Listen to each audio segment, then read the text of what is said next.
வணக்கம் உறவுகளே. சிந்தையில் செதுக்கப்பட்ட கதைகளை உங்களின் செவி வழியே செலுத்தும் முயற்சியினூடே செழிலி ஆடியோ நாவல்ஸுக்கு உங்களை வரவேற்பது உங்கள் செழிலி. இன்னைக்கு நாம கேட்க போற கதை இதயத்தின் அதிர்வு நீயா. இந்த கதை உங்களுக்கு பிடிச்சிருந்தா லைக் பண்ணுங்க, ஷேர் பண்ணுங்க, கதையை பத்தின கருத்துக்களை கமெண்ட் பண்ணுங்க, மறக்காம சேனலை சப்ஸ்கிரைப் பண்ணிடுங்க. அப்படியே பக்கத்துல இருக்க பெல் ஐக்கானையும் தட்டி விடுங்க. அப்பதான் நாங்க போடுற கதைகள் உங்களுக்கு உடனுக்குடனே கிடைக்கும். வாங்க இப்ப கதைக்குள்ள போகலாம். அதிர்வு 20. ஆதினி அரியனாச்சி என்று அதிகாரமாக அவன் அழைக்க, ஆதினி முறைக்க, அவனோ இவ பேருதான சொன்னோம், அதுக்கு எதுக்கு முறைக்கிறா என்றபடி அவன் பார்க்க, கேசவனோ ஐயோ மாப்ள, அவளுக்கு முழு பேர் சொல்லி கூப்பிட்டா பிடிக்காது என்று கூறி சிரிக்க, அவனோ அப்படியா மாமா, இது தெரியாம போச்சே, எதனால அப்படி என்று கேட்டவன் அவளை பார்த்து நமட்டு சிரிப்பு சிரிக்க, அது மாப்பிள, அரியனாச்சி எங்க அம்மா பேரு, ஆசையா வச்சேன்.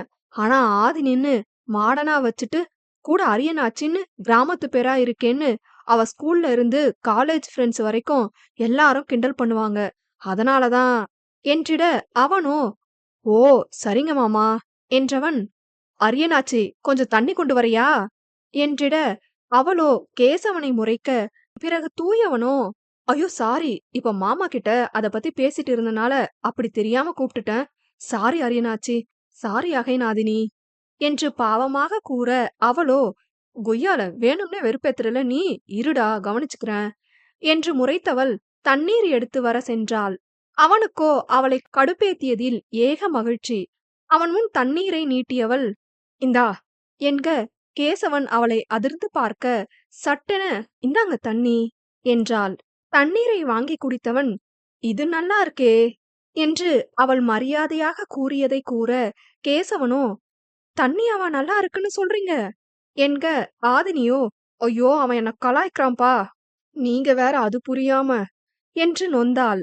அவனோ அவள் முக பாவனையை பார்த்து வந்த சிரிப்பை அடக்கியபடி, அது ஆமா மாமா, மினரல் வாட்டர் குடிச்சே பழகிட்டேன், இப்போ ஆத்து தண்ணி குடிச்சதும் கொஞ்சம் வித்தியாசமா நல்லா இருந்துச்சு, அதான் சொன்னேன் என்று வாய்க்கு வந்தபடி அடித்து விட்டான். வாய்க்குசாம பொய் சொல்றான் பாரு, இதுல நான் இவனுக்கு ஃப்ராடா என்று மனதினுள் திட்டியவள் வேகமாக அறைக்கு சென்று அமர்ந்து விட்டாள். அவள் கோபமாக செல்வதைக் கண்ட காதம்பரியோ அவளின் பின்னே சென்று, ஏ என்னடி ஆச்சு, ஏன் கோபமா இருக்க என்க, ஏ அந்த உர்ராங்குட்டான் ரொம்ப ஓவரா போறான்டி என்க, அவளோ நீ செஞ்சதை விடவா ஆது என்று பதிலுக்கு கேட்க, அவளோ என்னடி உன் நொண்ணனுக்கு சப்போர்ட்டா என்றாள். அதில் சிரித்த காதம்பரி, ஐய இது நான் சொல்லியா உனக்கு தெரியணும், நீ ஏன் யோசி, நீ கோவில்ல செஞ்ச கூத்த எனவும் ஆதினியின் மனசாட்சியே தூயவனுக்குத்தான் ஆதரவாக நின்றது.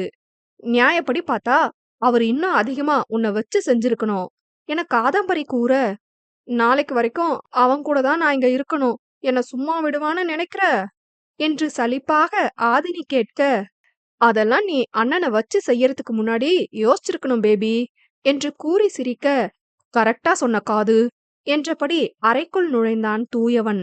அவனை முறைத்தவள் காதம்பரியிடம், ஏண்டி உன் ஃப்ரெண்டு நான் தான், அவன் இல்ல ரொம்ப தான் பண்ற நீ என்றிட, அவனோ அவன் நியாயத்தை சொன்னா என்ன காது என்று கேட்க, ஆஹா இவங்களுக்கு நடுவுல மாட்டிக்கிட்டோம், எஸ்கேப் ஆயிடுவோம் என்று நினைத்தவள், சரி நீங்க புருஷன் பொண்டாட்டி 1000 சண்டை போட்டுப்பீங்க, நான் எதுக்கு நடுவுல, ஹாவ் அ ஃபன் என்றவள் ஓடியே விட்டாள். பொண்டாட்டியா இவளை நினைச்சிட்டாலும் என்றபடி அவன் அந்த இடப்பக்கம் தலையை திருப்ப, இவள் மட்டும் சளைத்தவளா என்ன, புருஷ லட்சணத்தை பார்த்துட்டாலும் என்றபடி வலப்பக்கம் தலையை திருப்பிக் கொண்டாள். அப்பொழுது கேசவனோ மாப்பிள இதெல்லாம் நீங்க பாத்துட்டு இருங்க என்றபடி ஆதினியின் சிறு வயது ஆல்பம், அவள் வயதிற்கு வந்த பொழுது எடுத்த சடங்கு ஆல்பம் போன்றவற்றை கொடுத்துவிட்டு போக, ஆதினியோ ஐயோ அப்பா ஏன்பா நீங்க வேற என்று நொந்தவள் அவனிடமிருந்து அதனை பிடுங்க எண்ணி அருகில் வர, அவள் செயலை முன்னமே அறிந்தவன் அவள் பிடுங்காதபடிக்கு கையை உயர்த்தி பிடித்தான்.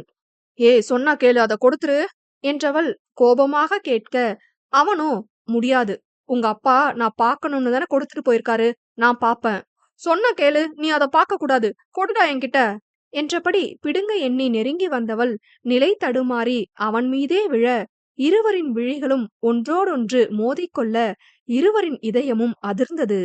இருவரின் மனதிலும் இருக்கும் ஒருவரை ஒருவர் பற்றிய எண்ணங்கள் எல்லாம் காற்றோடு அக்கணம் கரைய, கண்முன்னே இருக்கும் விழிகளும் அதனுள் சட்டென துளிர்த்த மாற்றங்களும் மட்டுமே தென்பட்டன இருவருக்கும். உடலால் நெருங்கி இருப்பது கூட அப்பொழுது அவர்களுக்கு தோன்றவில்லை. இருவரது விழிகளும் ஒருவருக்கொருவர் எதையோ பறைசாற்றுவது போன்ற பிரம்மையோ என்னவோ மீள முடியாமல் தவித்தனர் இருவரும்.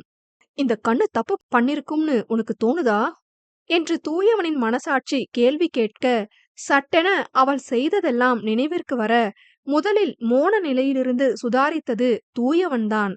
முகத்தில் கடுமையை ஏற்றியவன் தன் மீதிருக்கும் அவளை சட்டென தள்ளிவிட, கட்டிலின் விளிம்பில் இருந்தவள் உருண்டு கீழே விழுந்துவிட, அப்பொழுதுதான் தான் செய்த காரியம் புரிய, ஐம் சாரி தெரியாம என்றவன் பின்பு அவளை எழுப்ப எண்ணி கை கொடுக்க செல்ல, அவளோ கை நீட்டி தடுத்தாள். ஒன்னும் தேவல, இவனே தள்ளி விடுவானா, இவனே சாரி கேட்டு ஹெல்ப் பண்ணுவானாம் என்று புலம்பியபடி எழுந்தமர்ந்தாள். ரொம்ப பேசாத, தள்ளி விட்டந்தான், இல்லன்னு சொல்லல. ஆனா நீ கீழே விழணும்னு நினைச்சு தள்ளி விடல, அதான் சாரி கேட்டேனே என்றவன் அப்பொழுதும் ஆல்பத்தை எடுக்க போக, மீண்டும் மல்லுக்கு நின்றவள், உனக்கு அதை பார்க்க உரிமை இல்ல, நீ பார்க்க கூடாது, கொடு என்கிட்ட என்றாள். அவனோ, ஏன் பார்க்க கூடாது, கொடுத்துட்டு போன உங்க அப்பா கிட்டே கேக்குறேன் இரு, மாமா என்று அழைக்க, ஐயோ இம்சடா உன்னால என்றபடி வேறு வழியின்றி அமைதியாக அமர்ந்துவிட, அவனோ அவளது பூ புனித நீராட்டு விழா ஆல்பத்தை தான் முதலில் பார்க்க ஆரம்பித்தான். இத பார்த்தா கூட பரவாயில்ல, சின்ன வயசு ஆல்பத்துல நான் ஷேம் பப்பி ஷேமா இருக்க போட்டோ இருக்கே, அத பாக்குறதுக்குள்ள எப்படியாச்சும் இவன்கிட்ட இருந்து வாங்கிடணும் என்று யோசித்துக் கொண்டிருந்தவளுக்கு சட்டென ஒரு யோசனை தோன்றியது. மவன, இப்ப நீயே அதை என்கிட்ட கொடுப்ப பாரு என்று நினைத்தவள், சரி ஓகே, உன் பொண்டாட்டி போட்டோவை பார்க்க உனக்கும் ஆசை இருக்கும் தானே, பாரு பாரு என்று கூறவும் அவனின் முகம் மாறியது. யாருக்கு யாரடி பொண்டாட்டி, இவள ஆசைப்பட்டு வேற பாக்குறாங்களாக்கும். இங்க பாரு, நீ பார்க்க கூடாதுன்னு சொன்னதுனால உன்னை வெறுப்பேத்ததான் பாப்பேன்னு அடம்பிடிச்சேன். மத்தபடி இது எனக்கு தேவையும் இல்ல, நீ என் பொண்டாட்டியும் இல்ல என்றவனுக்கு சற்று முன் நிகழ்ந்தது வேறு மண்டைக்குள் ஓட, அமைதியை நாடி மொட்டை மாடிக்கு சென்று விட்டான். இவன் என்ன நிமிஷத்துக்கு நிமிஷம் ஒரு மாதிரி நடந்துக்கிறான்? அவன் கண் என்ன காதலா பார்த்தது உண்மைதானே? நான் நல்லா பார்த்தேன். கொஞ்ச நேரத்திலேயே எதையோ யோசிச்சவன் டக்குன்னு தள்ளி விட்டான். அவனே சாரியும் கேக்குறான். என்ன இருக்கு இவன் மனசுல? அன்னைக்கு பஸ்ல இவன் என்கிட்ட எரிஞ்சு விழுந்ததுக்கு காரணம் இவனுக்கு பொண்ணுங்களே பிடிக்காது போலன்னு நினைச்சேன். ஆனா இவனை பார்த்தா அப்படி ஏதும் தெரியல. மத்த எல்லார்கிட்டயும் நல்லாதான் நடந்துக்கிறான். நல்லவனா வேற இருக்கான். என்கிட்ட கூட கடுமையா நடந்தாலும் கொஞ்ச நேரத்துல சாரியும் கேட்டுடுறான். ஆனாலும் எதுக்கு இவன் என் மேல இவ்ளோ வன்மத்தை கொட்டணும் என்று மனதினுள் கேள்வி கணைகளை தொடுத்தவளுக்கு அவனோ புரியாத புதிராகத்தான் தெரிந்தான். சிந்தையில் இருந்தவளை கலைத்தது காதம்பரியின் குரல். அது அஜய் வந்திருக்காண்டி என்று கூற, அதனை கேட்டவள், அவனா என்று அதிர்ச்சி அடைய, பின் காதம்பரியிடம், ஹே காது, அந்த உராங்கொட்டான் மாடிக்கு போயிருக்கான், அவன் வந்தா எனக்கு சிக்னல் கொடு என்றபடி வெளியே வந்தாள் அஜயை தேடி.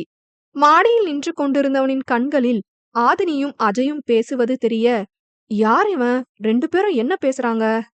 சாதாரணமா பேசுற மாதிரி தெரியலையே, என்னவா இருக்கும் என்று யோசிக்க, ஆதினியோ அவனை எச்சரித்துவிட்டு வீட்டினுள் சென்றாள்.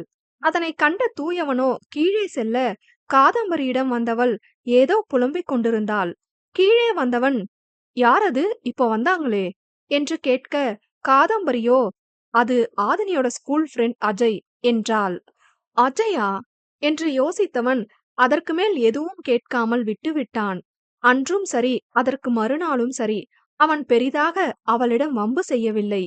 என்னாச்சு இவனுக்கு, சைலண்டா இருக்கான் என்று ஆதினி யோசிக்க, இதனை அவனிடம் கேட்டால் ஏதும் நினைப்பானோ என்று அவளும் பெரிதாக கண்டு கொள்ளவில்லை. மாலை சென்னை கிளம்ப தயாராக இருந்தனர் இருவரும். தூயவனோ, காது, நீயும் சென்னை தானே போற, எங்க கூடவே வா நீயும், உனக்கும் சேர்த்து டிக்கெட் புக் பண்றேன் என்றான் ஆதினியை தவிர்க்க எண்ணி. இல்லையென்றால் அன்று போல் இன்றும் அவளுடன் பயணிக்க நேரிடும் என்று யோசித்து. அது ஆதினிக்கும் புரிந்தது. அவன் பேசாமல் அவளை தவிர்ப்பது என்னவோ போலிருந்தது பெண்ணவளுக்கு. இருந்தும் காரணம் இல்லாமல் இவன் தன்னிடம் திமிர் காட்டுவதாகவும் அவளுக்கு தோன்ற, அவனிடம் இறங்கி சென்று என்னவென்று கேட்க துளி அளவும் விருப்பமில்லை. காதம்பரியோ, நம்ம இப்ப வரலன்னு சொல்ல முடியாது. போனாலும் ஆதினிய நம்ம கூட இருக்க சொல்லிருவாங்க. அவங்க 2 பேரும் தான் ஒன்னா வரணும். என்ன செய்யலாம் என்று யோசிக்க சமர் நினைவிற்கு வந்தான். ஒரு நிமிஷம் அண்ணா, ஐடி ப்ரூஃப் வேணும்ல, நான் எடுத்துட்டு வரேன் என்றவள் வேகமாக உள்ளே சென்று இன்ஸ்டாகிராமில் சமரின் ஐடியை தேடி அவனை பின்பற்றியவள் அவனுடைய உள்பெட்டியில், நீங்களும் சென்னை வரீங்களா எங்க கூட? தூயவன் அண்ணா டிக்கெட் புக் பண்ண போறாங்க. இப்பவே கால் பண்ணி சொன்னா சேர்த்து போட்டுருவாங்க என்று கூற, உடனே செய்தியை பார்த்தவனுக்கோ காற்றில் பறக்காத குறைதான். என் மேல எவ்ளோ அக்கறை என்று அவன் நெகிழ, இப்ப நீ உடனே தூயவனுக்கு கால் பண்ணி சொல்லலனா கிடைச்ச சான்ஸ் மிஸ் ஆகிடும், பரவாயில்லையா என்று மனசாட்சி எச்சரிக்கை விடுக்க, உடனே தூயவனுக்கு அழைத்தான். மச்சான், நானும் உங்க கூட வரேன், எனக்கும் சேர்த்து டிக்கெட் போடு என்க, இவன் ஒருத்தன் நம்ம ஒரு பிளான் போட்டா அதை கெடுத்து விடுறதுக்குனே வருவான் என்றவன் வேறு வழியின்றி 4 டிக்கெட் முன்பதிவு செய்தான். நேரம் கடக்கவும் அனைவரிடமும் விடை பெற்றவர்கள் பேருந்து ஏற பேருந்து நிறுத்தத்திற்கு வந்து நின்றனர். சமரும் வந்து சேர்ந்தான். வந்தவன் அனைவருக்கும் ஹாய் சொல்லிவிட்டு தூயவனை தனியே அழைத்து சென்றான். மச்சான், ஐ எம் யுவர் பார்த்தாதான என்று கேட்க, இப்ப எதுக்குடா சம்மந்தம் இல்லாம பேசுற என்றான் தூயவன். மச்சான், நீ தங்கச்சி மேல இருக்கிற காண்டுல அவ கூட வரமாட்டேன்னு சொல்லிராத மச்சான். நாளைக்கு சென்னை போயிட்டா அப்புறம் காதம்பரிய நான் எப்ப பாப்பேனே தெரியல மச்சான். இது எனக்கு கிடைச்ச நல்ல சான்ஸ். ப்ளீஸ், நீ மனசு வச்சா என் காதல் வளரும் என்று கெஞ்ச, உன் காதலுக்காக எல்லாம் மறுபடியும் அவ கூட என்னால வர முடியாது எனவும், பிடிக்கலனாலும் ஒரே ரூம்ல இருந்தீங்க தானே 2 நாளா, அந்த மாதிரி நினைச்சுக்கோ மச்சான் எனக்காக என்று மன்றாட, போய் தொலை என்று ஒப்புக்கொண்டான் வேறு வழியின்றி. பேருந்து வரவும் முதலில் சமர் ஏறி ஒரு ஜன்னல் இருக்கையில் அமர, அவன் பின் சென்ற ஆதினி மற்றொரு ஜன்னல் இருக்கையில் அமர, காதம்பரியோ, இப்ப நாம இவ கூட உட்கார்ந்தா தூயவன் அண்ணா சமர் கூட உட்கார்ந்துருவாரு, என்ன பண்ணலாம் என்று யோசித்தவள் ஆதினியிடம், அது எனக்கு ஜன்னல் சீட் வேணும் என்க, அவளோ, எனக்கு வேணும் போடி என்க, சரிப்போ என்றவள் சமரிடம் வந்து, நீங்க எதுவும் நினைக்கலனா உங்க சீட்ல நான் உட்காந்துக்கலாமா என்று கேட்க, அவனோ, இதற்குத்தானே ஆசைப்பட்டாய் பாலகுமாரா என்று மகிழ்ந்தவன், யா, இட்ஸ் மை பிளஷர் என்றபடி எழுந்து கொள்ள, அவள் ஜன்னல் புறம் அமரவும் அவள் அருகில் அமர்ந்து கொண்டான். அதனை கண்ட ஆதினியோ, என்ன இவ அந்த அண்ணா கூட உட்கார்ந்துட்டா, அப்ப நான் இந்த உராங்கொட்டான் கூட உட்காரணுமே என்று நினைத்தவள், சரிக்காது, வா ஜன்னல் சீட்டு தரேன் என்றிட, அவளோ, ஒன்னும் வேணாம்ப்ப, கேட்கும்போது முடியாதுன்னு சொன்னதானே, நீயே உட்கார்ந்துக்கோ என்றவள் சமரிடம், ரொம்ப தேங்க்ஸ் என்றாள். நடத்துனரிடம் பயண சீட்டை காண்பித்து விட்டு வருவதற்குள் அவர்கள் மூவரும் அமர்ந்துவிட வேறு வழியின்றி ஆதினியோடு அமர்ந்து கொண்டான். அதிர்வு 21. தன்னைதான் பார்க்கிறாள் என்று தெரிந்தும் தூயவன் கண்டு கொள்ளாமல் இருக்க பெருமூச்சொன்றினை வெளியிட்டவள், உனக்கு என்னதான் பிரச்சனை, எதுவா இருந்தாலும் நேரடியா சொல்லு என்று கேட்க, அவனோ அவளை புரியாமல் பார்த்தான். இல்ல, புரியல, நான் உன்கிட்ட இப்போ ஏதாவது வம்பு செஞ்சனா? இல்லதானே, வம்பு பண்ணும்போது கூட சும்மாதானே இருந்த, இப்ப என்ன திடீர்னு என்று கேட்க, அவளும் இதே கேள்வியை யோசித்தாள். ஆமால, நியாயப்படி அவன் என்ன சீண்டாம இருக்கான்னு நான் நிம்மதியா தானே இருக்கணும். நேத்து வரை எதுவும் கேட்காம அவன் பேச மாட்டான்னு தெரிஞ்சதும் ஏன் கேட்கணும்? ஐயோ கடவுளே, இவன் பேசினாலும் இம்ச, பேசாட்டினாலும் இம்சையா இருக்கே என்று நொந்தவள், இல்ல, அன்னைக்கே கேட்க நினைச்சந்தான், எல்லாரும் இருந்தாங்கன்னு கேட்கல என்றாள். அவனோ, நான் கூட எல்லாரும் சொன்னாங்கன்னு இடையில உன்னை கொஞ்சம் நம்பனேன்டி, ஒருவேளை நாம தான் தப்பா எதுவும் புரிஞ்சுக்கிட்டோமோன்னு. ஆனா நேத்துல இருந்து உன் மேல இன்னும் தான் சந்தேகம் அதிகமாயிருக்கு. இப்ப என்ன பிரச்சனைன்னு சொன்னா நீ கண்டிப்பா சுதாரிச்சிருவ. யார் அந்த அஜய், உன் பிளான் என்னன்னு உன்னை நான் கையும் களவுமா பிடிக்கணும் என்று மனதினுள் யோசிக்க, அவளோ, ஹலோ என்னாச்சு என்று கேட்க, அவனோ, இல்ல ஒண்ணுமில்ல, எனக்கு ஆபீஸ் டென்ஷன், உன் கூட சண்டை போட எனக்கு மூடு இல்ல என்றபடி அலைபேசியில் கவனமானவனுக்கு கடைசியாக இவளுடன் பேருந்தில் பயணித்தது வேறு ஞாபகத்திற்கு வந்து இன்னும் அவன் கோபத்திற்கு தூபம் போட்டது. அவளுக்கும் தான். அன்னைக்கு பஸ்ல இவன் கூட வரும்போது கொஞ்சம் கூட தோணல, இவன் தான் என் புருஷனா வருவான்னு. இந்த வாழ்க்கை இன்னும் எத்தனை ஆச்சரியத்தை நமக்கு கொடுக்க காத்திருக்கோ. இந்த சிங்கிள் ஜேர்னிய கூட இவனுக்கு என் கூட லீட் பண்ண முடியல.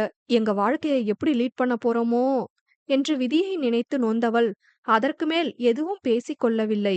முன்னிருக்கையில் காதம்பரியோ சமரிடம் சாரி என்க, அவனோ எதுக்குங்க என்றான். இல்ல, அவங்க 2 பேரும் ஒன்னா வரட்டுமேனு தான் உங்கள யூஸ் பண்ணிக்கிட்டேன். சாரி அகைன் என்று தயங்கி கூற, அவள் கூற்றில் சிரித்தவன், அது நீங்க வாண்டடா என் கூட வந்து உட்காரும் போதே தெரிஞ்சுக்கிட்டேன். அண்ட் ஆல்சோ இதுல உங்க ஃப்ரெண்ட் வாழ்க்கை மட்டும் அடங்கல, என் வாழ்க்கையும் என்று கூற வர, அவளோ என்ன உங்க வாழ்க்கையா என்று புரியாமல் கேட்க, அவசரப்பட்டு மனசுல இருக்கிறத உளராதடா என்று தனக்குத்தானே கூறியவன், சாரி, என் ஃப்ரெண்டோட வாழ்க்கையும் அடங்கி இருக்குன்னு சொல்ல வந்தேன். டங் ஸ்லிப் ஆயிருச்சு என்க, அவளோ புரிஞ்சுகிட்டதுக்கு தேங்க்ஸ் என்றதோடு திரும்பிக் கொண்டாள். திடீரென்று என்ன நினைத்தானோ, நான் உங்ககிட்ட ஒன்னு கேட்கலாமா என்றிட, அவளோ யோசித்தபடி கேளுங்க என்றாள். நாம கல்யாணம் பண்ணிக்கலாமா என்று பட்டென கேட்டுவிட, அவளோ அதிர்ந்தாள். அவள் நிலை புரிந்தவன், இல்ல, எனக்கு உங்கள பார்த்ததும் பிடிச்சிட்டு, உங்கள பத்தி எதுவும் எனக்கு தெரியாதுதான்.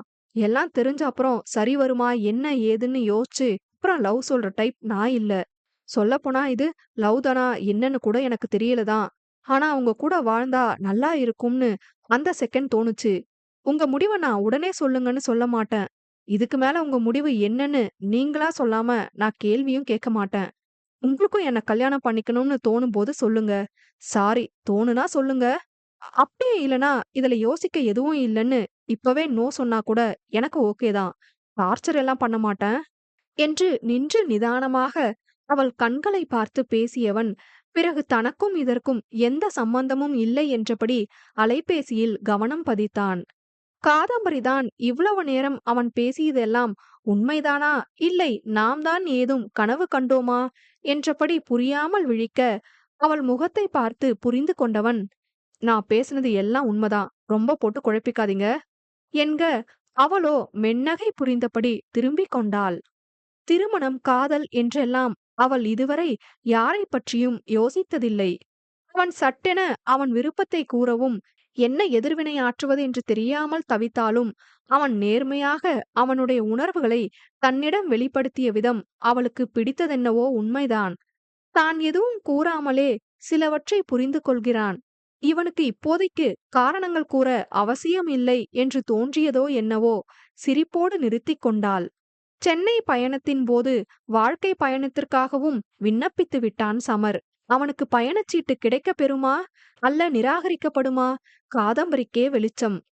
இவ்வாறாக இப்பயணம் 2 ஜோடிகளின் எதிர்காலத்தை நோக்கிய பயணமாக அமைதியாக அமைய, காலை விடியல் அழகாய் சென்னையில் விடிந்தது. கணபதியின் ஏற்பாட்டால் இரவோடு இரவாக ஆதினியின் அனைத்து பொருட்களும் தூயவனின் வீட்டில் இடமாற்றப்பட்டது. காதம்பரியோ, சரி நான் ரூமுக்கு போறேன் ஆது, நீ அண்ணா வீட்டுக்கு போயிட்டு ஃப்ரெஷ் ஆயிட்டு ஆபீஸ் வா, பட் சீக்கிரம் வா, மீட்டிங் இருக்கு இன்னைக்கு என்றிட, அப்பொழுதுதான் ஆதினிக்கும் தூயவனுக்கும் அது நினைவிற்கே வந்தது. இவள வேற என் கூட கூட்டிட்டு போகணுமா என்றபடி தூயவன் சலிப்பாக ஆதினியை பார்க்க, அவளோ இனிமே இவன் வீட்லயா நாம இருக்கணும் என்றபடி பார்த்தாள். சமரோ, என்ன காதம்பரி அவன் வீடுன்னு மட்டும் சொல்றீங்க, இனிமே அது ஆதுவோட வீடு கூட தான் என்க, நீங்க சொல்றதும் சரிதான். சரி ஓகே, நான் கிளம்புறேன். பாய் ஆது, பாய் அண்ணா என்றவள் சமரிடம் பாய் என்றாள் தயக்கமாக. சமரோ, நீங்க ஆட்டோல தானே போகணும், நான் வேணா டிராப் பண்ணவா என்று கேட்க, அவளோ இல்ல தட்ஸ் ஓகே, என் ஸ்கூட்டி பார்க்கிங்ல தான் இருக்கு, நான் போய்ப்பேன் என்றவள் விடை பெற்றாள். அவளையே பார்த்து நின்ற சமரை கண்ட தூயவனோ, டேய் ரொம்ப வழியாத என்று ஆதினிக்கு கேட்காதபடி கூற, அவனிடம் இழித்து வைத்த சமர் அவனுடைய அறைக்கு சென்றுவிட, தூயவனும் ஆதினியும் மகிழ்ந்து ஒன்றினை பதிவு செய்து வீடு வந்து சேர்ந்தனர். வீட்டினுள் நுழைந்தவளோ, பரவாயில்ல நல்லாதான் இருக்கு என்று நினைத்தபடி வந்தாள். தூயவனோ, உன் திங்ஸ் எல்லாம் அந்த ரூம்ல இருக்கு, இனிமே நீ அந்த ரூமை யூஸ் பண்ணிக்கோ என்று விட்டு அவன் அறைக்கு செல்ல, அவளும் அவள் அறைக்கு சென்று விட்டாள். சென்று குளித்து முடித்து வந்தவள் வெளியே வந்து ஹாலினை பார்க்க வாய் பிளந்து நின்றாள். வந்தபோது தூசியாக இருந்த வீடு இப்பொழுது பளபளவென மின்னியது. ஹாலை பார்த்துவிட்டு அவளின் அறையை பார்க்க, அவளின் அறையை அவளாலேயே பார்க்க முடியவில்லை. அப்பொழுதுதான் சமையல் அறையிலிருந்து வெளியே வந்தவன் அவள் நிற்பதைக் கண்டு, என்னாச்சு, எதுவும் வேணுமா என்று கேட்க, அவளோ, ஆள் வந்தப்ப சொல்லிருக்கலாம்ல, உன் ரூமையும் ஹாலையும் மட்டும் கிளீன் பண்ண சொல்லிருக்க என்று கேட்க அவனோ புரியாமல் முழித்தான். எந்த ஆளு புரியல என்க அவளோ, வீடு கிளீன் பண்ண யாரோ வந்திருக்காங்க தானே என்று கேட்க அதில் அவளை முறைத்தவன், ஹலோ, இங்க எந்த ஆளும் வரல. என் ரூமையும் ஹாலையும் கிளீன் பண்ணது நான் தான் என்க அவளோ, ஏது நீயா என்றாள் அதிர்ச்சியாக. இங்க பாரு, எனக்கு என்ன சுத்தி இருக்க இடம் கிளீனா இருக்கணும்.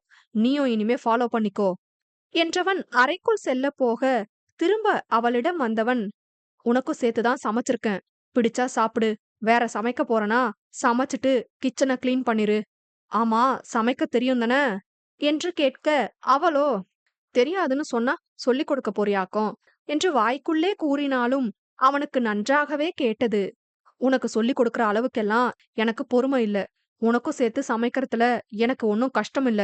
வேணும்னா சொல்லு, டெய்லி சமைச்சு வைக்கிறேன் என்க அவளோ, இவன் நிஜமாவே நல்லவன்தானா இல்ல நடிக்கிறானா என்று சந்தேகமாக பார்க்க அதனை யூகித்தவன், நீ ஃப்ராடா இருந்தாலும் இப்போ என்ன நம்பி வந்திருக்க ஃப்ராடு. சோ உனக்கு தேவையானதை செஞ்சு கொடுக்க வேண்டியது ஏன் பொறுப்பு. அதனாலதான் இந்த கன்சர்ன் எல்லாம் என்க அவளோ, ரொம்ப தான் அக்கறை, எனக்கு சமைக்க தெரியும், நான் பாத்துக்கிறேன் என்க அவன் செல்ல போக, ஒரு நிமிஷம் என்றாள். அவனும் என்னவென கேள்வியை கண்களில் தேக்கியபடி பார்க்க, வீட்டுக்கு ரெண்ட் அண்டு மெயின்டெனன்ஸ் எவ்வளோ என்று கேட்க அவனோ அவளை மேலும் கீழும் பார்த்தபடி, இது என் சொந்த வீடு, மெயின்டெனன்ஸுக்குன்னு யாரையும் இதுவரை நான் வச்சதில்ல என்றான். அவளோ பெரிதாக அலட்டிக் கொள்ளாமல், சரி உன் நம்பர் சொல்லு என்க எதற்கென்றான் தூயவன். ஐய, உனக்கு லவ் மெசேஜ் அனுப்ப ஒன்னும் நம்பர் கேட்கல, சீன் போடாம சொல்லு என்றிட அவனும் கூறினான். அவனின் எண்ணை பதிவு செய்ய போனவள் பெயர் பதியும் இடத்தில் உராங்கொட்டான் என்று பதிவு செய்ய போக அவன் தன் அலைபேசியை தான் பார்த்து கொண்டிருக்கிறான் என்று கவனித்தவள் அவனிடமிருந்து மறைத்து பெயரினை பதிவு செய்தாள். அப்படி என்ன நேம் வச்சிருப்பா என்று அவன் யோசிக்க அவனின் வங்கி கணக்கில் 15,000 ரூபாய் வரவு வந்திருப்பதாக அலைபேசிக்கு குறுஞ்செய்தி வர அவனோ புருவம் சுருக்கி பார்த்தான். அவளோ, நான் தான் அனுப்புனேன். நான் தங்க போற ரூமுக்கு வாடகை 10,000 ரூபா, மெயின்டெனன்ஸ் அண்ட் கிச்சன் திங்ஸுக்கு 5,000, இதே மாதிரி மந்த்லி உனக்கு நான் கிரெடிட் பண்ணி விட்டுறேன் என்க அவனோ, இதெல்லாம் இப்ப யார் உன்கிட்ட கேட்டாங்க என்று சலிப்பாக கேட்க அவளோ, ஹலோ, வேற வழி இல்லாம தான் உன் தயவுல நான் இருக்க வேண்டியிருக்கு. சோ எனக்கான ஷேர் நான் கொடுத்துறேன். ஒண்ணுமே செய்யாமலேயே என்ன ஃப்ராடுங்கிற. இதுல உன் வீட்ல உட்காந்து ஓசி சோறு சாப்பிட சொல்றியா? எனக்கும் செல்ஃப் ரெஸ்பெக்ட் இருக்கு என்றவள் சமையலறைக்கு சென்றாள். இப்படியெல்லாம் செஞ்சா மட்டும் உன்னை நம்பிருவேனா? போடி போ என்றபடி அறைக்குள் புகுந்து கொண்டான். அதன் பிறகு அவரவர் தனித்தனியே கிளம்பி அலுவலகம் செல்ல வெளியே வர, ஏற்கனவே அலுவலகத்திற்கு நேரமாகிறதே என்று அவசரத்தில் இருந்தவள் மகிழுந்து பதிவு செய்ய போராடி கொண்டிருக்க அதனை கண்டவன், போற வழியில இறக்கி விடுறேன் வரியா என்றிட அவளோ, தேவையில்ல, நான் பாத்துக்கிறேன் என்றால் அவனை பார்க்காமல். அவனோ, திமிரு, உடம்பு முழுக்க திமிரு, ஐயோ பாவமேன்னு ஹெல்ப் பண்ண நினைச்சன்ல, தேவைதான் எனக்கு என்று நினைத்தபடி வண்டியை துடைத்து கொண்டு உள்ளே ஏறப்போக ஆதினிக்கும் வாகனம் எதுவும் கிடைக்காததால் அவனிடம் வேறு வழியின்றி வந்து நின்றாள். எனக்கு கேப் கிடைக்கல, டிராப் பண்றியா? அர்ஜென்ட்டா போகணும் என்றால் எங்கோ பார்த்தபடி. அவனோ, உன் குரல்ல பணிவு தெரியலையே என்றிட பெருமூச்சொன்றினை வெளியிட்டவள், நீ கேட்கும்போது வேணாம்னு சொன்னதுக்கு பழி வாங்காத, ஹெல்ப்பா கேக்குறேன், பேங்க்ல முக்கியமான மீட்டிங் இருக்கு, ப்ளீஸ் டிராப் பண்றியா என்று இம்முறை சரணடைந்து விட்டாள். வேறு எதுவும் அவனும் கேட்கவில்லை. சரி ஏறு என்றிட அவளோ பின்னே ஏறப்போக, உனக்கென்ன நான் டிரைவரா? ஒழுங்கா முன்னாடி வந்து ஏறு என்க இம்சடா என்றபடி முன்னே வந்து அமர்ந்தாள். கிச்சன் லாஸ்டா நீதானே யூஸ் பண்ண, கேஸ் எல்லாம் ப்ராப்பரா ஆஃப் பண்ணிட்டியா என்று கேட்க அவளோ, அதெல்லாம் பண்ணிட்டேன், நீ வண்டியை எடு, டைம் ஆச்சு என்றாள் அசாதாரணமாக. வண்டியை இயக்க போனவன் என்ன நினைத்தானோ திடீரென்று இறங்கி வீட்டிற்குள் சென்றான். அவள் அழைப்பதை கூட காதில் வாங்காமல். டேமிட், நான் அவசரம்னு சொல்லியும் வேணும்னு என்ன பழி வாங்குறதானே? அதுவும் அவ்வளோ ரெக்வஸ்டா நான் கேட்டும் திமிரெடுத்து பண்ற, கவனிச்சுக்கிறேன் என்றபடி மீண்டும் மகிழுந்துக்காக பதிவு செய்ய முயற்சித்தாள். நல்ல வேளையாக பதிவாகிவிட வண்டி வந்து நிற்கவும் தூயவன் மீண்டும் இறங்கி வரவும் சரியாக இருந்தது. அதுவும் சிரித்தபடி இறங்கி வந்தான். நான் அவ்ளோ சொல்லியும் என்ன பழிவாங்க நீ இப்படி பண்றல, உன்னை மனுஷனா மதிச்சு உதவி கேட்டேன்ல, என்ன சொல்லணும், உன்னை சும்மா விட மாட்டேன்டா என்று கத்தியபடி மகிழுந்துவில் ஏறி சென்று விட்டாள். அவனோ எதையோ சிந்தித்தவன், போடி நீ செஞ்சதை விடவா நான் பெருசா பண்ணிட்டேன் என்று தோளை குலுக்கியவன் அவனுடைய மகிழுந்தில் பறந்தான். அலுவலகம் வந்தவன் அவனுடைய இருக்கையில் அமர்ந்து கோப்புக்களை ஆராயத் தொடங்க, அப்பொழுது அவனுடைய அலுவலக வரவேற்பாளராக பணிபுரியும் பெண்ணோ, சார் உங்களை பார்க்க ஒருத்தவங்க வந்திருக்காங்க என்க. யாரா இருக்கும் என்று புருவம் சுருக்கியவன், யார் அவங்க என்று கேட்டான். அதிர்வு 22. அவங்க பேர் மானஸ்வின்னு சொன்னாங்க, உங்களுக்கு தெரிஞ்சவங்கன்னு சொன்னாங்க என்று வரவேற்பாளினி கூற, புருவம் சுருக்கியவன், மானஸ்வியா, ரீசெண்டா கேள்விப்பட்ட பேர் மாதிரி இருக்கே என்று சிந்தித்தவன், சரி வர சொல்லுங்க என்றபடி காத்திருந்தான் அவளுக்காக. Excuse me sir, may come in என்றபடி கதவினை அவள் தட்ட, எஸ் கமின் என்றான். உள்ளே வந்தவள், hi sir, I am Manasvi, உங்களுக்கு என்ன ஞாபகம் இருக்குதா என்று கேட்டிட, அவளை பார்த்த பின்தான் அவனுடைய நினைவிற்கு வந்தாள் அவள். ஹே ஹாய், நீங்க அன்னைக்கு கோவிலுக்கு வந்தீங்க ரைட் என்று கேட்க, அவளோ ஆமா நானே தான் எனவும், ப்ளீஸ் பி சீட்டட், வெல் நீங்க எங்க இந்த பக்கம் என்று அவன் கேட்க, அவளோ ஃபர்ஸ்ட் ஆஃப் ஆல் சாரி உங்ககிட்ட பெர்மிஷன் கேட்காம ஆபீஸ் வர வந்ததுக்கு. தட்ஸ் ஓகே மானஸ்வி, வந்த விஷயத்த சொல்லுங்க. அது வந்து சார், நான் எம்பிஏ முடிச்சிருக்கேன். உங்க குலதெய்வம் கோவில்ல இருக்கிறது தான் என் ஊரு. வேலை தேடிதான் சென்னைக்கு வந்தேன். அன்னைக்கு கோவில் வந்திருந்தப்போதான் எதர்ச்சியா அப்பா உங்களை பத்தி சொன்னாரு, நீங்க பெரிய கம்பெனி ரன் பண்றீங்கன்னு. அதான் ஏதாவது ஜாப் வேக்கன்சி இருக்கான்னு கேட்டு வந்தேன் என்றவள் அவளின் ரெஸ்யூமை அவனிடம் கொடுக்க, அவனும் வாங்கி பார்த்தான். வாவ், ஸ்கோர்ஸ் எல்லாம் நல்லாவே வாங்கியிருக்கீங்க. பட் இப்போதைக்கு இங்க வேக்கன்சி இல்ல. இருந்தா உங்களை நான் காண்டாக்ட் பண்றேன் என்க. அவள் முகமோ வாடியது. ஓகே சார், தேங்க்யூ என்றவள் எழுந்து செல்ல போக, ஒரு நிமிஷம் என்று தடுத்தான் தூயவன். அவளும் என்னவென பார்க்க, என்னாச்சு, வந்தப்போ இருந்த பிரைட்னஸ் உங்க முகத்துல இப்ப காணுமே, ஆர் யூ ஆல்ரைட் என்றிட, அவளோ நத்திங் சார், ரொம்ப நாளா வேலை தேடிட்டு இருக்கேன். வீட்ல கண்டிப்பா வேலைக்கு போக கூடாது, நாங்க கூடிய சீக்கிரம் கல்யாணம் பண்ணி வச்சிருவோம்னு சொல்றாங்க. எனக்கு அதுல உடன்பாடு இல்ல. சும்மா வீட்ல இருந்து புருஷன் காசுல செலவு பண்ணிட்டு வாழ எனக்கு விருப்பம் இல்ல. சொந்த காலுல நின்னு சம்பாதிச்சு பெரிய நிலைமையில வரலனாலும் கூட அட்லீஸ்ட் எனக்குன்னு ஒரு பொசிஷன்ல வந்த அப்புறம் கல்யாணம் பண்ண நினைக்கிறேன். நிறைய இடத்துல தேடிட்டேன், கண்டிப்பா ஏதாச்சும் கிடைக்கும்னு ஹோப்போட சென்னை வந்தேன். இப்ப எதுவும் கிடைக்கல. எங்க வீட்ல எனக்கு கொடுத்த டைம் முடிஞ்சிருச்சு. இன்னைக்கு நான் ஊருக்கு போக வேண்டிதான்.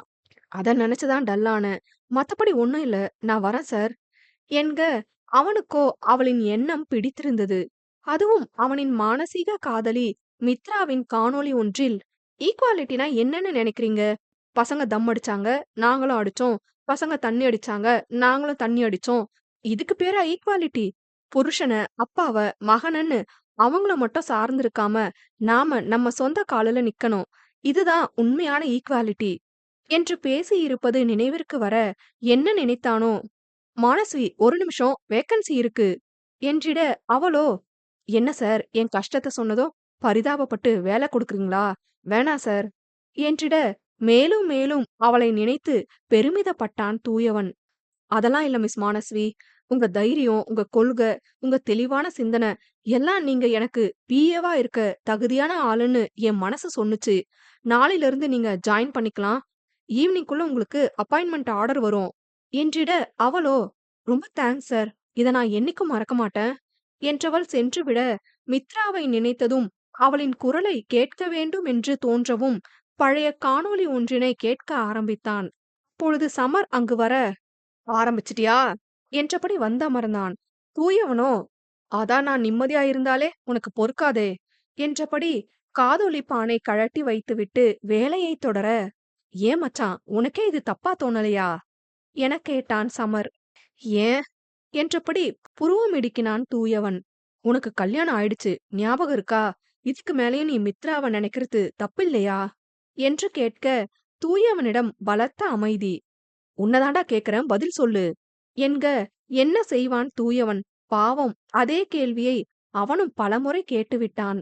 ஆனால் பொதுவாக தவறாக ஏதேனும் செய்தால் இதை செய்யாதே தவறு என்று உறுத்தும் மனது ஏனோ இதனை தவறாக கூறவில்லை. அவனுக்கே பதில் தெரியாத போது சமருக்கு என்ன பதில் கூறுவான்? பேச்சினை திசை திருப்பும் பொருட்டு, சரி உன் விஷயம் என்னாச்சு? பெருசா இத விட்டா எனக்கு சான்ஸ் கிடைக்காது வைக்காதுன்னு போய் காது கூட உட்கார்ந்த. ஆனா நீங்க 2 பேரும் பேசிக்கிட்ட மாதிரியே தெரியலையே என்று நக்கலாக கேட்க, அதுவா கேட்க வேண்டியத கேட்டுட்டேன். அவங்க அப்புறம் பதில் எதுவும் பேசல. அதான் என்று சாதாரணமாக கூற, அவன் கூற்றில் தூயவனுக்கோ ஆச்சரியம். என்னடா சொல்ற? ஓப்பனா விஷயத்த சொல்லிட்டியா? என்று கேட்க, அதில் சமருக்கு வெட்கம் வேறு வந்து தொலைய, இந்த கருமத்த மட்டும் பண்ணாத, மூடிட்டு என்ன நடந்துச்சுன்னு சொல்லு என்றிட நடந்ததை கூறினான் சமர். அடப்பாவி, உனக்குள்ள இவ்ளோ தைரியமா? சரி எப்படியோ சொல்லிட்ட, பாப்போம் என்ன பதில் வருதுன்னு. என்ன பதில்னு யோசிக்கிறத விட முதல்ல பதில்னு ஒண்ணு வருதான்னு பாப்போம் என்று சலித்துக் கொண்டான் சமர். அவன் பாவனையில் சிரித்த தூயவன் தலையை ஆட்டியபடி, அது சரி என்க. பின் நினைவு வந்தவனாக, டேய் சமர், சொல்ல மறந்துட்டேன். இவங்கள நான் எனக்கு பிஏவா அப்பாயிண்ட் பண்ணியிருக்கேன். அவங்க மெயிலுக்கு ஆஃபர் லெட்டர் அனுப்பிரு என்றபடி மானஸ்வியின் ரெஸ்யூமை சமரிடம் நீட்டினான். என்னடா சொல்ற? பிஏவா? என்ன திடீர்னு? அதுவும் எனக்கு தெரியாம என்றபடி அவளது ரெஸ்யூமை பார்க்க, பொன்னா என்றான். அவன் கேள்விக்கு பெரிதாக அலட்டிக் கொள்ளாத தூயவன், ஆமாண்டா, தோணுச்சு அதான். இவங்க வேற யாரும் இல்ல. நாம கோவில்ல பார்த்தோம்ல, மாதவனுக்கு பார்க்க சொல்லி ஒருத்தர் ஒரு பொண்ண கூட்டிட்டு வந்தாரே, அவங்க தான் இவங்க என்றவன் மடிக்கணினியில் கவனமாக, இதற்கு மேல் இவனிடம் பதில் வராது என்று புரிந்து கொண்டவன், சரி ஓகே, நீ செஞ்சாதல ஏதாச்சும் காரணம் இருக்கும், ஓகேடா என்றவன் எழுந்து சென்று விட்டான். இருப்பினும் சமரின் மனதினை ஏதோ உறுத்திக் கொண்டிருந்தது. அவ்வாறே அன்றைய நாள் கழிய தன் பணி முடிந்து 5 மணி போல் வீட்டிற்கு வந்தாள் ஆதினி. வந்தவள் அவளது அறையை சுத்தம் செய்கிறேன் என்ற பேர் வழி அனைத்தையும் கிடத்தி அடுக்கிக் கொண்டிருந்தாள். ஓரளவு எல்லாம் முடிய அப்பொழுதுதான் தூயவன் வந்தான் பணியிலிருந்து. வந்தவனுக்கு கண்ணில் பட்டது அவள் அறையை அலசுவதுதான். இன்னும் நீ ரூம் கிளீன் பண்ணாம என்ன பண்ற? கிளீன் பண்ணாமையே திங்ஸ் அரேஞ்ச் பண்ற என்று கேட்டிட, அதில் மேல் மூச்சு கீழ் மூச்சு வாங்க அவனை முறைத்தவள், யோ கண்ணு தெரியலையா? கிளீன் பண்ணி தான் வச்சிருக்கேன் எல்லாம் என்க. அவனோ அறையினுள் கேவலமாக ஒரு பார்வையை செலுத்தியபடி, கிளீன் பண்ணிருக்க அப்படிதானே? ம் என்று அவன் அறைக்குள் புகுந்து கொண்டான். உர்றாங்கொட்டான், அவ்ளோ பேசுறவன் வந்து எனக்கும் கிளீன் பண்ணி கொடுத்துட்டு போக வேண்டியது தானே என்று வாய்விட்டு புலம்ப, அவளின் மனசாட்சியோ, இது உனக்கே ஓவரா தெரியல என்றது. இஹிஹி, நல்லா கிளீன் பண்றான்ல அதான் என்று கூறிக்கொண்டவள் பின் சமையலறை வந்து தேநீர் கலக்கலாம் என்று தேயிலையை தேட அங்கு இல்லை. அவன் அறை வாசலில் நின்று கதவினை தட்டியவள், ஹலோ, டீ தூள் எங்க இருக்கு என்று கேட்க, அவனோ, வெரி சாரி, நான் காஃபி தான் குடிப்பேன், அதனால டீ தூள் வாங்கி பழக்கம் இல்ல என்றான். காஃபி பைத்தியமே என்று புலம்பியவள் வெளியில் சென்று விட்டாள் தேநீர் குடிக்க. கூடவே தேயிலை ஒரு டப்பாவையும் வாங்கி வந்தவள் அதனை சமையல் அறைக்குள் வைத்துவிட்டு அவள் அறைக்கு வர, உள்ளே பார்த்து அசந்து விட்டாள். அவ்வளவு நேர்த்தியாக இருந்தது இப்பொழுது அவளின் அறை. ஒருவேளை நான் சொன்னது ஏதோ காதுல விழுந்திருக்குமோ என்றபடி அவனை பார்க்க, அவனோ இதற்கும் தனக்கும் ஏதும் சம்பந்தம் இல்லை என்றபடி காஃபி குடித்துக் கொண்டிருந்தான். ஆதினி தேநீர் குடிக்க வெளியே சென்ற பின் அறையிலிருந்து வெளியில் வந்த தூயவனின் கண்ணில் ஆதினியின் திறந்து கிடந்த அறைதான் கண்ணில் பட்டது. முதலில் பார்த்ததும் பார்க்காதது போல் சென்றுவிட, பிறகு என்ன நினைத்தானோ, சென்று அவள் அறையை சுத்தம் செய்ய தொடங்கி அவள் வருவதற்குள் முடித்தும் விட்டான். யோசனையோடே ஆதினி தூயவனை பார்க்க, அவனோ, ரொம்ப யோசிக்காத, நீ கிளீன் பண்ண லட்சணத்தை தான் நான் பார்த்தேனே, எனக்கு என் வீடு கிளீனா இருக்கணும் அவ்வளவுதான், உனக்காக ஒன்னும் செய்யல என்று அவளை பார்க்காமலே அவன் பேச, அவளோ, இது நல்லா இருக்கே, அது ஏன் room, I paid for you, என்ன கேட்காம என் ரூமை நீ எப்படி கிளீன் பண்ணலாம்? என் பர்சனல் திங்ஸ் எல்லாம் இருக்கு அங்க, இனிமே இப்படி செய்யற வேலை வச்சுக்காத என்க. கொஞ்ச நேரம் முன்னாடி நீதானே அவன் வந்து கிளீன் பண்ணி கொடுக்க வேண்டியது தானேன்னு புலம்புன, இப்போ அவன் செஞ்சதுக்கு இவ்ளோ பேசுற என்று கேட்டும் மனசாட்சியை ஓரம் கட்டியவள் அவன் பதில் கூறுவதற்குள் உள்ளே சென்று விட்டாள். சரியான பைத்தியம் என்று புலம்பியவன் அவன் வழக்கமாக செய்யும் வேலைகளை கவனிக்க ஆரம்பித்தான். பணி முடிந்து விடுதிக்கு வந்த காதம்பரி கட்டிலில் படுத்தபடி அலைபேசியை நோண்டிக் கொண்டிருக்க, இன்ஸ்டாகிராமில் கண்ணும் கண்ணும் மோதிய வேளை, சில நொடி நானும் சுவாசிக்கவில்லை. கடவுள் பார்த்த பக்தன் போலே கையும் காலும் ஓடவில்லை. தேவதையும் பேருந்தில் வருமா? கனவா நனவா தோன்றவும் இல்லை. நல்ல வேளை சிறகுகள் இல்லை. நானும் அதனால் நம்பவில்லை எனும் பாடல் வரிகளை சமர் பதிவாக போட்டிருக்க, அதனை கண்டவளுக்கு முறுவல் பூத்தது. நீங்க பதில் சொல்லியே ஆகணும்னு கேட்டிருந்தா கூட எனக்கு பிடிச்சிருக்குமோ என்னன்னு தெரியல. ஆனா எதுவும் கேட்காம இருக்கிறது தான் எனக்கு பிடிச்சிருக்கோ என்னவோ என்று சிரித்தபடி நினைத்தவள் பின் ஆனா வேணாம் என்று விரக்தி சிரிப்போடு பதிவினை கடந்து விட்டாள். ஆனால் அவன் காதலை அறையினுள் இருந்து அவசரமாக வெளியே வந்தவள் தூயவனிடம், எனக்கு அவசரமா உன் லேப்டாப் வேணும். இன்ஃபார்ம் பண்ணாம லீவ் எடுத்ததுக்கு அப்பாலஜி மெயில் சென்ட் பண்ண சொன்னாங்க, மறந்துட்டேன். கொடுக்குறியா ப்ளீஸ் என்க. அவனோ, என் லேப்டாப் எல்லாம் யாருக்கும் கொடுக்கறதில்ல என்றான் திமிராய். ப்ளீஸ் அர்ஜென்ட்னு தானே கேக்குறேன், நீ என்ன சொன்னாலும் கேக்குறேன். லேப்டாப் ஒரு 5 நிமிஷம் கொடு என்க. இவள் இவ்வளவு கெஞ்சும் பொழுதே எவ்வளவு முக்கியமாக அவளுக்கு இப்பொழுது மடிக்கணினி தேவை என்று புரிந்தவன் கொடுக்க எண்ணிவிட்டான்தான். ஆனாலும் சீண்டி பார்க்க எண்ணியவன், சரி என் கால்ல விழு, தந்துடுறேன் என்க. அவளோ, வாட், உன் காலுல நான் விழணுமா? பின்ன அன்னைக்கு கோவில்ல வச்சு என்ன விழ வச்சப்ப மட்டும் இனிச்சுதோ மேடம்க்கு என்க. அது என் காலுலயா விழுந்த நீ? கருப்பசாமி காலுல என கூறிக்கொண்டிருக்க, ஹே ஹே, இந்த நடிப்பை என்கிட்ட போடாத. உன் நடிப்பை யார் வேணாலும் நம்பலாம், நான் நம்ப மாட்டேன் என்றவன், ஒரு தடவை நம்பி ஏமாந்ததே போதும் என்பதை மட்டும் வாய்க்குள் கூறிக்கொண்டான். ஐயோ, இவன் வேற நேரம் காலம் தெரியாம விளையாடுறானே. இப்ப ப்ரௌசிங் சென்டர் கூட போக முடியாதே. மொபைல்ல பண்ணலாம்னு நினைச்சாலும் டாக்குமெண்ட் ரெடி பண்ணி பண்றது கஷ்டம். வேற வழி இல்ல. கர்மான்னு நினைச்சு இவன் காலில விழ வேண்டியதுதான் என்று நினைத்தவள் சட்டென அவன் காலில் விழப்போக, எப்படியும் இவள் விழமாட்டாள் என்று நினைத்திருந்தவன் இதனை எதிர்பார்க்கவில்லை. பதறிப்போய் அவளை காலில் விழுவதற்கு முன்பே தடுத்தவன், ஹே வேணா வேணா, இந்தா புடி லேப்டாப் என்று கொடுத்துவிட்டு அறைக்குள் சென்று விட்டான்.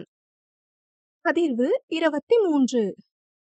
காலில் விழப்போன தன்னை பதறிப்போய் தடுத்து மடிக்கணினியை கொடுத்து சென்றவனை புரியாமல் பார்த்தவள், இவன் நிஜமாவே நல்லவனா?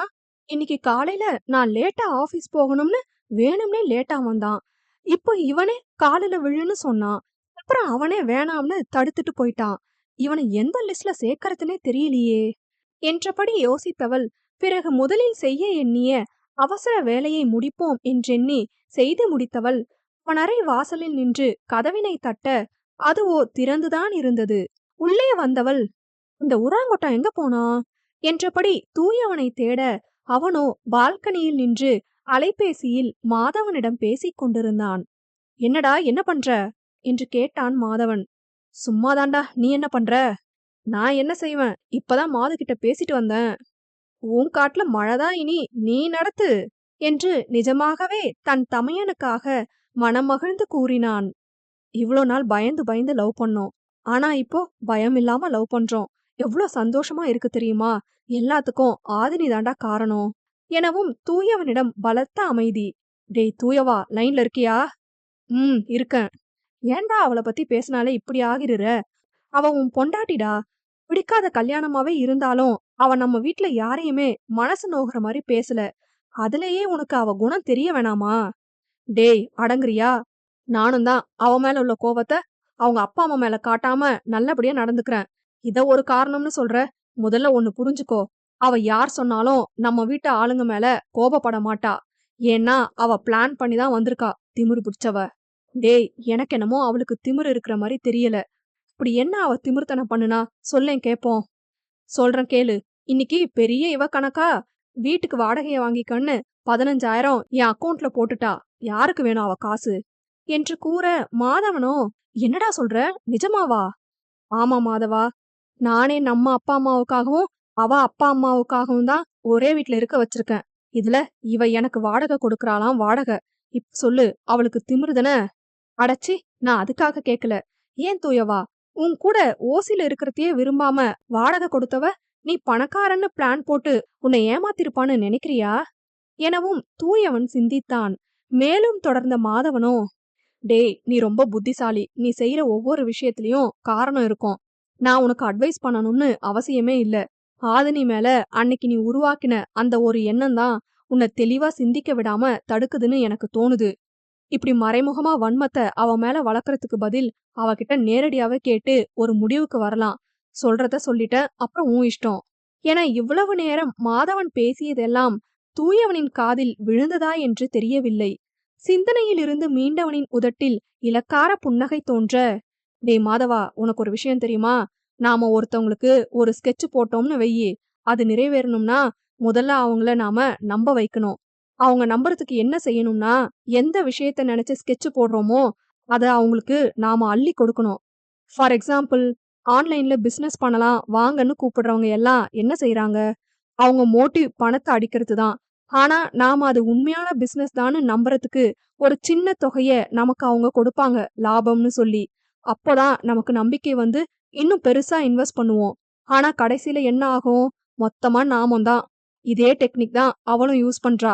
இது தெரியாம வந்துட்டான் வக்காலத்து வாங்க என்று தன் பெரிய உரையை கூறி முடிக்க, அவனது அதீத சிந்தனையை எண்ணி மாதவனுக்கு ஆயாசமாக இருந்தது. டேய் தூயவா, நீ ரொம்ப ஓவர் திங்க் பண்ற. சரி, நான் ஓவர் திங்க் பண்றவனாவே இருந்துட்டு போறேன். உண்மை தெரியும் போது எல்லாரும் புரிஞ்சுப்பீங்க. நான் வைக்கிறேன் என்றவன் அழைப்பினை துண்டிக்க, அப்பொழுதுதான் அரவம் கேட்டு அறையினுள் அவன் பார்க்க, அவளோ உள்ள வரலாமா என்றபடி கையில் மடிக்கணினியை ஏந்தியபடி நின்றாள். ஒருவேளை எதுவும் ஒட்டு கேட்டிருப்பாளோ என்று நினைத்தவன், அதான் வந்துட்டியே, அப்புறம் என்ன கேள்வி? ஆமா, எவ்வளவு நேரம் வெயிட் பண்ற என்றான். ரொம்பத்தான் எகத்தாளம் என்று மனதினுள்ளே நினைத்தவள், இப்பதான் வந்தேன். உன் லேப்டாப் தேங்க்ஸ் என்றபடி அவனிடம் கொடுத்தவள், உன்கிட்ட ஒன்னு கேட்கணும் என்றாள். அவனோ என்னவென்று பார்த்தான். இல்ல, நீயே தான் காலுல விழுன்னு சொன்ன. நீயே பதறி வேணாம்னு சொன்ன. இதுல எது நிஜம் என்று கேட்க, அவனோ ரொம்ப யோசிக்காத. நீ எப்படியும் என் காலுல விழமாட்டேன்னு நினைச்சு சும்மா உன்னை சீண்டி பார்க்க தான் சொன்னேன். எனக்கு வாய்ப்பு கிடைக்குதுன்னு இப்படி ஒருத்தவங்கள தரைக்குறைவா நடத்துறது பிடிக்காது. அதான் என்க அவன் கூற்றில் சிந்தித்தவள், இப்போ இன்னைக்கு காலையில என்று கேட்க வர, அதற்குள் எனக்கு தூக்கம் வருது, நீ உன் ரூமுக்கு போறியா என்றிட உதடு சுளித்தவள், உறாங்கொட்டான் என்று மனதினுள் திட்டியபடி அவள் அறைக்கு சென்று விட்டாள்.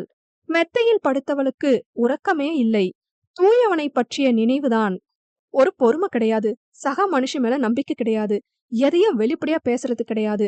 ஆனா குணத்துல நல்லவனா இருக்கான். யாரையும் காயப்படுத்த மாட்டேங்கிறான். இவனை எப்படிதான் புரிஞ்சுக்கிறது?